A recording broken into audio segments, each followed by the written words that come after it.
У мяне для дзяцей напісана шмат уже кніг, шмат песень, шмат, значит, тэматыка асноўная такая ў мяне: вершы, казкі, загадкі, песні, скарагаворкі, пацешкі.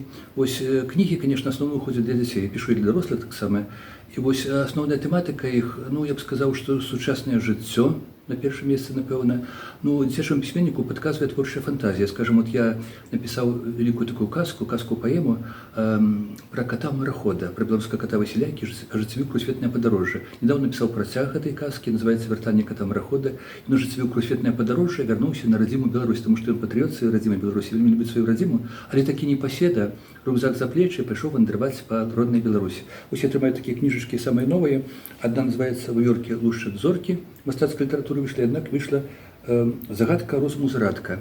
Гэта адны з самых новых кніжак маіх, скажем, «Загадка розуму зарадка» распавядае пра як міні-энцыклапедыя загадак. Тут загадкі на шарады, на метаграмы, на амонімы, самыя розныя раздаюць загадкі. Уже назва падкрэслівае «Загадка розуму зарадка». Дзетка можна зарадзіць свой розум, разгадваючы гэтыя загадкі.